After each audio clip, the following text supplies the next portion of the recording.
EBC ने 10% अनामत जाहिर करवानो मामलो, जेमां ईबीसी विद्यार्थीओने सामान्य वर्गमां ज प्रवेश अपाशे। सरकारी नौकरीमां 10% ईबीसी नो अमल नहीं कराय। सुप्रीम कोर्टना चुकादा बाद राज्य सरकारे आ निर्णय लीधो छे। आ विषे વધુ માહિતી આપવા આપણી સાથે જોડાઈ ચૂક્યા છે અમારા સંવાદદાતા અરુણ શાહ।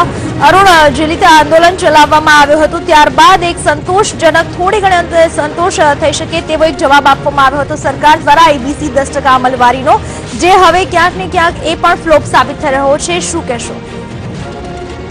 ચોક્કસ રીતે ગુજરાતમાં જે અનામતનો આંદોલને વેગ પકડ્યો અને સરકારને જે રીતે અનામત જાહેર કરવાની એક રીતે કહી શકાય કે ફરજ પડી હતી અને અનામતને આંદોલન ઠારવા માટેનો આ એક પ્રયાસ હતો અને તેના સુધી જ્યાં સુધી અનામતનો અમલ થશે તેના ભાગરૂપે તેમણે 10% બિન અનામત વર્ગને પણ અનામત આપવા માટેનો નિર્ણય જાહેર કર્યો હતો।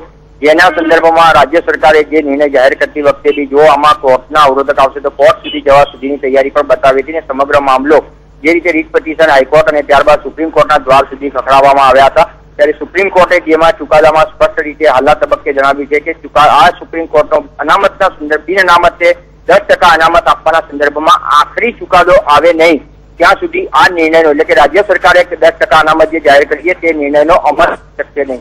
તો બીજી એક વાત એવી પણ સ્પષ્ટ રીતે ચુકાદામાં જણાવવામાં આવ્યું છે કે જે અત્યાર સુધી એટલે કે જ્યાં સુધી સુપ્રીમ કોર્ટે આજે ચુકાદો આપ્યો છે તે તારીખ સુધીમાં જે લોકોએ મેડિકલ અને ડેન્ટલમાં પ્રવેશ મેળવ્યો હશે તે પ્રવેશ યથાવત રહેશે। એટલે કે અત્યાર સુધીમાં 10% અનામતનો લાભ લઈને જે મેડિકલ ડેન્ટલમાં વિદ્યાર્થીઓએ પ્રવેશ મેળવ્યો છે તે પ્રવેશ યથાવત રહેશે। તેથી તે વિદ્યાર્થીઓને મુશ્કેલી મળશે નહીં, પરંતુ હવે પછી સુપ્રીમનો અંતિમ ચુકાદો જ્યાં જાહેર નહીં થાય ત્યાં સુધી 10% અનામતો રાજ્ય સરકારના નિર્ણયનો અમલ કરવામાં આવશે નહીં। એક રીતે કહી શકાય કે રાજ્ય સરકારે આ મુદ્દે કારોટના પગલા ભરવાની ફરજ પડી છે। ચોક્કસથી અરુણ, આભાર આપનો તમામ માહિતી બદલ।